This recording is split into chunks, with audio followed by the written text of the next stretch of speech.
Strider, Julian just so composed throughout the event, consistently putting up solid numbers. Nothing changed in the final. He looked so good. But Sebastian Zietz just had the bigger turns. He put a little bit more risk into his surfing. Well, I think that's the key. He let go a little bit. You know, you saw him actually just attack into the bowl. Not that Julian wasn't, but it was almost a hindrance to him to look as good as he did. He finished everything off so cleanly that it almost was too good. You know, I think there is such a thing. And out there right now, look at him just carving away, looking really good. I mean, definitely came in out of the gates looking great. But our man Sebastian just looked like he was just throwing it into the wind. This turn right here, are you kidding? Grabs the rail, keeps turning off the end of that thing. I mean, to stay over the board, to stay in it, and actually keep turning, coming off of that fin drift in a carve, that was some of the best surfing we saw. We've talked about it throughout this contest, Ross. Sebastian Zietz is usually good for getting a quick start and a good number up. He was up against it from the outset, but he again found a solid backup score and just never took his foot off the pedal.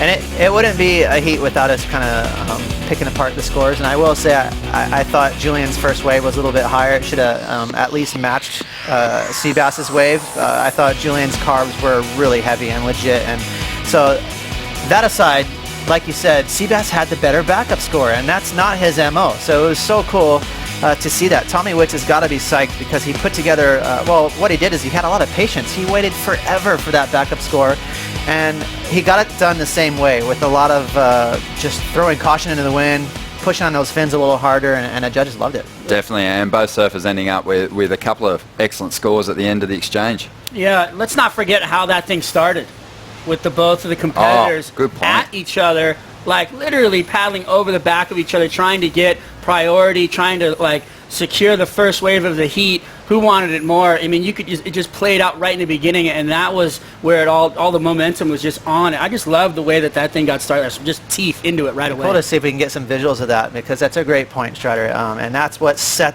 the tone of the heat. That's what set the cycle of the heat. And there it is right there. And he actually said, I accidentally kicked Julian almost in the face. That is, you know, and that's not natural for Sebastian. In the water, normally, when he's free surfing, it's like, again, he's just cool and he's mellow, but right there, that was feisty. And it was interesting because it didn't actually benefit Sebastian at all. It actually put him on the wrong side of priority from that opening exchange. Julian got off to that great start, but it's just interesting with the rhythm of the ocean. Sebastian got the biggest wave of the final and did one of the biggest turns of the contest. Set the tone and the rhythm. So it's one of those things, it is a luck factor, but it put him in that rhythm with priority where he was on, you can't even say he was on the best waves, really. Right. And he won that heat by just pushing a little harder. And maybe that time he spent in the water in between the semis and the final played into that, and, you know, Mother Nature said, oh, thanks for hanging out, here you go, boom.